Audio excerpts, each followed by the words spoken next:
Welcome back. I am Matt, the man in the van, and we're going to continue our MLB division predictions. We're going to go division by division and predict who I think is going to win each division. Last time we did the AL East with the New York Yankees winning that division.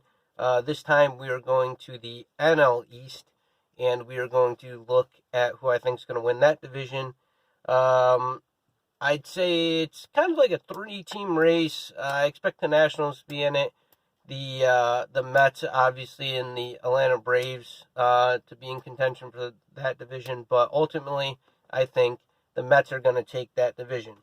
They are predicted to win 96 games, which I think is about right. I see them around like 97 to 94, 93 wins. This year they added Carrasco, McCann, Lucchesi, and Trevor May out in the bullpen to help them out, and also they traded for Mr. Francisco Lindor. So I want to take a look at two guys that I think are going to need pretty good years for the Mets to win this division. First guy we're going to take a look at is a pitcher. Sat out last season due to the coronavirus, and that is 29-year-old Marcus Stroman.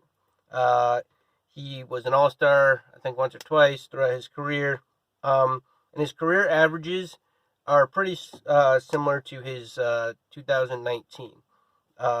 So he has a career average ERA of 3.76, FIP at 3.64, WHIP at 1.29, and 9 hits per 9, with zero point 0.8 home runs per 9 and a 7.4 strikeouts.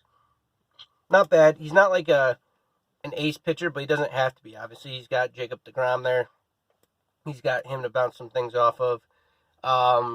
He just has to be comparable, has to be a solid number 2 and number 3 there. His 2019, like I said, was pretty similar in 32 starts. 3.22 ERA, 3.72 FIP, 1.3 WHIP, 8.9 hits per 9, 0.9 home runs per 9, and a 7.8 strikeouts per 9. So the thing that caught my eye was after he got traded to the Mets, in a couple starts, I think it was 11, he had a 9.1 K per 9, which is weird. I don't know why it went up almost 2 strikeouts per 9, but it did for whatever reason. Next guy we're going to look at is not someone that needs to really improve, but has to get back to his old form, and that would be Pete Alonso. Didn't have a terrible year last year, but he wasn't as dominant, and I don't think he was as feared as his 2019 self.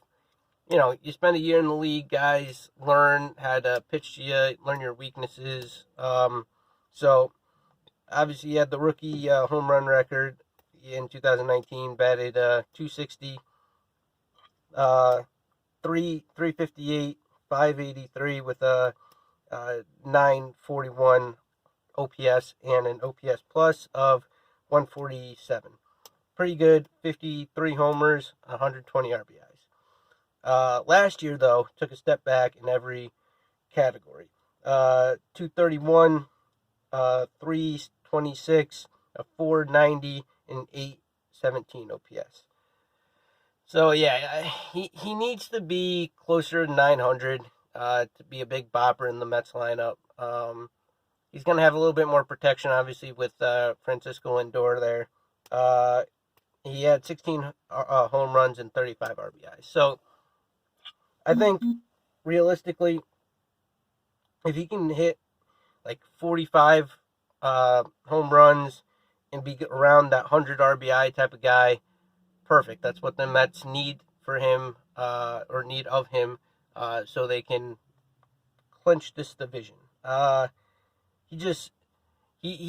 step back was not great, and the drop in average, while it wasn't huge, it was still 30 points. He's never going to be a huge average guy, but to be honest, for me, I would like someone to be around 270, hitting around 40 home runs. Personally, that's a great player. if you can come close to that, be that consistently, I think he's going to be a great help for the Mets. And I mean, he's proven to be a good player. Just has to take that next step. So, like I said, they're projected to win 96 games. I think that's about where they're going to finish, and that should win them this division. Stay tuned. We'll continue going through all the divisions. So I'll see you guys next time.